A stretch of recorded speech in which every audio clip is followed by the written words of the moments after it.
Haha, that's how we flip the camera. Fantastic. Hi, my name is Michelle. This is way too high. Maybe not. Maybe it's not. I'm a foodie, and I'm going to share some of my favorite cookbooks, which is super, super hard for me to choose. I think I'm going to try to narrow it down to like 5. So here's our very, very full cookbook shelf. It always looks like this, give or take, depending on which one we are cooking from. So one of them isn't, well, I think there are recipes at the end, but I just feel the need to share about wheat belly because, where did it go? Wheat belly, there it is. Oh, it's a wheat belly cookbook. Honest to goodness, we haven't cooked out of this. I don't think I've cooked any recipes out of this one. But this is the book that kind of started it all for my husband and I to be on the same page as far as food is concerned, or more on the same page as food is concerned, because I went to a chiropractor years ago, and his first assignment to me was to read a Wheat Belly book. Not the cookbook, but the regular Wheat Belly book. So my husband downloaded it on Audible, and he was like 7 chapters in, and I was still 1 chapter in. Good for him for being able to listen at work. So anyway, yeah, when he and I had that first conversation that first night after he had downloaded it on Audible for both of us, I said, you have no idea how attractive you are to me right now, because we had never talked about food before or been on the same page food-wise before. So anyway, so that's one. Even though it's not a cookbook, I got to give it kudos because that was definitely a catalyst. I'm going to kind of lump the next 2 together. Where do they go? Are they on the peninsula? It's Well Fed and Well Fed Too by Melissa Joulwan. I think I'm pronouncing her name correctly. Joulwan. I'm going to walk away. I think maybe they're in my book bag here. Ha! They are! So I packed up a bunch of books and took them to the grocery store with me the other day so that I could make a menu and a grocery list, and so that I could do my shopping. So yeah, it makes sense that my top faves, my top current faves, lots of them are in the book bag.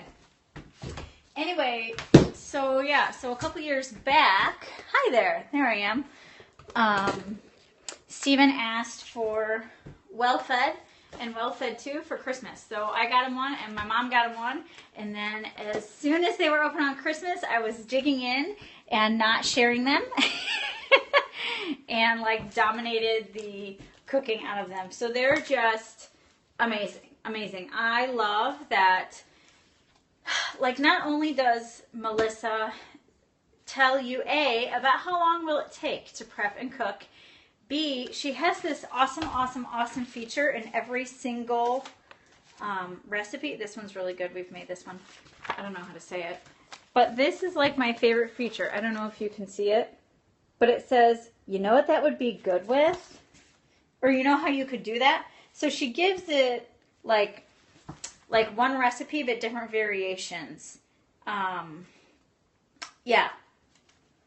It's awesome. And she gives you ideas for sides. Tastes great with. I like that feature as well. Because I'm kind of queen of oh yeah, we're going to make this awesome main dish for dinner. And then what do I want to have with sides? I don't know. So those get to go together. I love those books. And since I'm just kind of going to maybe not be the nicest person for this next statement. But since I have gotten used to how long to prep, how long to cook, and sides to go with it, yeah, I've been spoiled. You have jaded me, Melissa Joulwan. Thank you so much. Because I now expect that from all other cookbooks. And let me tell you, not all cookbooks do that. So kudos. This is kind of my standard.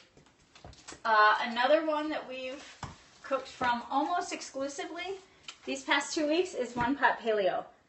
Delicious, delicious. Oh, and a quick tip, even though we're a little psychotic about it, anytime we get a new cookbook, Stephen goes bananas. Stephen is my amazing husband, and he puts sticky notes. I'm like, oh, this looks good, this looks good, this looks good. But sticky notes become a little, what's the word? a little like they don't matter once the whole book is decked out in sticky notes. So he had them like literally on all 3 sides, so it cracked me up. So anyway, as we cook something and we like it, we then mark it with like a much more sturdy tab. So we can just go to that page. This one was delicious. That was one of the first things I cooked. So One Pot Paleo, highly recommend it. So that's 3 of them. Number 4 is Fixate. We made the meatballs. Oh my god, and the zoodles. If you haven't made zoodles yet, they're so fun. They are so fun. I highly recommend it. So Autumn Calabrese is the creator of the 21-Day Fix. So all of the recipes in here give you a color-coded container, like correlation. These kebabs are killer as well. And then she gives another variation for these kebabs as a salad for leftovers. And the last one, last but certainly not least, for right now, is Practical Paleo. Diane Sanfilippo is hysterical. And I have to say, because, and I only know this page number because I've heard her say it like 7,000 times on her podcast and her scopes, is I didn't realize until after this book was in my possession that she was the creator of the poop pageant. Like, I saw this image online somehow. Don't ask me how I came across it because I have no idea. But then when we got the book, I'm like, oh my gosh, she's the one who made this. That's so funny. So it's full of all sorts of fabulous, fabulous information aside from just, I shouldn't say just recipes, aside from recipes.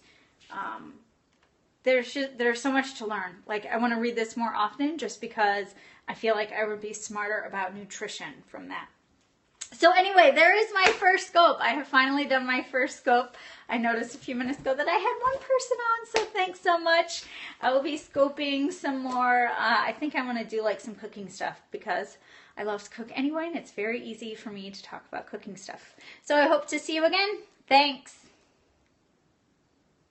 Swipe down to stop.